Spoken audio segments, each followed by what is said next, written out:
Pedro Franklin. Buenos dias, amigos. Buenos dias. So I'm assuming you're talking about the treatment of American-born citizen grandmas peacefully protesting. You know what ICE is? ICE is the Immigration Service. And, yes. Of course, they got a job, and they got to do this, and they got to do that. But, I get to see a lot of them working on the streets of New York, more so now than ever before. They're not the sweetest guys in the world. Now, you could argue, of course, they're not supposed to be the sweetest guys in the world. But the picture I put on the website this week, Gabby.com, is kind of typical of what I'm seeing just about every single day in New York City. Grandmas in handcuffs. Which is a throwback to the 60s. We know all about that. But I don't know. There's something, I think, kind of disturbing about it. What is your take on the governor's proposal to give free college tuition for dreamers? It's a bunch of baloney. And the reason it's a bunch of baloney is that when I originally went to City College, yes, I am a college graduate, it was free. Except for a couple of, charges here and there. Now it costs a bundle to go to City College because the legislature has made it that way. Well, if you've got to start charging the, quote, regular students, how can you start bringing in more people who are going to be on the dole? Yeah, I don't understand this whole... I understand where he's trying to go, and we're far better off if our public, whether they're immigrants or otherwise, are educated. It certainly will help them get careers and become... instrumental in society. Get it all. However, how do you just give one group that aren't even citizens yet free college and you're citizens? It's just stupid. Well, you do that if you're running for president. I guess you do. Speaking of that, Cuomo got into big trouble with these I Love New York signs. It doesn't meet the standards of distraction set forth by the feds. And they were pulling a big $14 million in federal funding. Did you hear they've decided to pull all the signs down? Yeah, they're going to. And, that's something that's a story which is more aware, I think, to you folks, meaning your listeners. Right. Because upstate you got the highways and the byways and the throughways and all that. And you see that stuff. In New York City, you don't see that many signs saying, I love New York. So it's flying over the heads of people here. It's just going to cost us a bundle. I think everything that he does, and I think you've sensed so far that I don't like the guy, not that he really cares, is oriented towards him running for president. Yeah, I agree. And I got to tell you, the money they put into these signs is enormous. The money it's going to take to take them down is enormous, all to save on getting that $14 million in federal funding. It's just, it is... Name on every sign. And his name's on every sign. How about Justice Ruth Bader Ginsburg speaking in New York City? Listen, I know there's a lot of people that hate Trump. I hear that all day long in the cab. They can't stand him. He's evil. He's a dictator. He's a Nazi, on and on and on and on.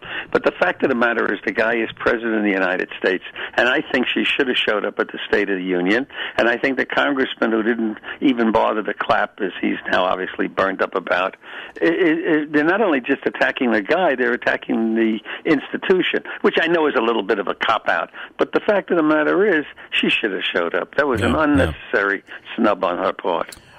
Puerto Ricans displaced by hurricane encounter very, very bad conditions in New York City. Yeah, as it is El Barrio, Spanish Harlem, which is sort of like the upper right-hand corner of Manhattan, is a kind of, well, I wouldn't say sleazy. It's not sleazy. Let's say poor neighborhood, and it already has its economic problems. Well, they're getting in now thousands and thousands of people from Puerto Rico who really feel, and probably so, sold out by the government, who are coming to New York City. Well, that's all very nice, but we, and I know this sounds terrible, can't handle it. We just can't. Yeah. This one story that you have on your website, it's Gabby.com, by the way. Peter always has these stories up there, and they're accompanied usually with photos, which helps. A man falling from an 8th-story window onto a scaffolding because he was sleepwalking.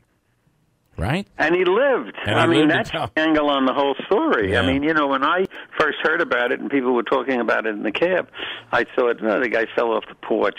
He slipped on a curb. 8 floors down? Yeah. Talk about hitting the jackpot. So he hit the floor and he hit the jackpot, but the guy's alive. But what condition is he in? Is he functioning? Is he talking? Yeah, he is, but it hurts so much. I bet it does. Yeah. It hurts I don't mean to to talk. make light of it. By the way, I wanted to make something clear because I got an email from one of your nice listeners wanting to know where I get my stories from. It's a compilation of what I'm hearing in the cab all day. I pick somebody up, I drop somebody up, I pick somebody up, drop somebody up. If they initiate a conversation, I join in. Otherwise, I just shut up and drive. I want you to cap off the morning with your Gangland Last Supper mob story here. Oh, I think it's absolutely great, except it cost somebody a lot of money, probably you and me. What they did is, and you've heard of these things before, they arranged a big mafiosa-type dinner in the real Little Italy. Now, what do I mean by that? Well, there's a Little Italy downtown, but the real Little Italy is in the Bronx. Anyway, they arranged it at a restaurant, invited a lot of the so-called hoods to come in. They spent about I'm talking about the federal authorities, spent about $25,000 on the dinner. Everybody had a good time. And then they arrested them. So they basically lured them in. Yeah. Now, the question is, did the FBI agents, see, there'll be another scandal, did the FBI agents get their dinners for nothing, or did they have to pay for them? That's a very good question. And I do want to ask you on Little Italy. You mentioned the real Little Italy is in the Bronx. It's not really downtown. Talk about, just briefly, if you could, how that has changed. It did used to be in Little Italy, but today a lot of these restaurants are run by people who aren't even Italian. Yeah, well, I mean, it's a big tourist attraction, and it's a nice tourist attraction. And the advantage in going to Little Italy, either uptown or downtown, is that there's so many restaurants, they're very competitive. Yeah. So if you walk around a little bit checking out the menus, you can get a pretty nice dinner or lunch at a really good bargain rate. And as far as authentic, what isn't authentic, they kind of fake it a little bit. Yeah. It's the wannabes. And that's what you get with Peter's tour, by the way, best tour in New York City. He would take you to places that are really authentic, that aren't on the tourist trail, which is always pretty big. Peter, as always, the website is Gabby.com. We appreciate it. You have a wonderful week. We'll talk to you next week. You got it, sweetheart. Right. Bye-bye. Okay. Pedro Franklin in New York City.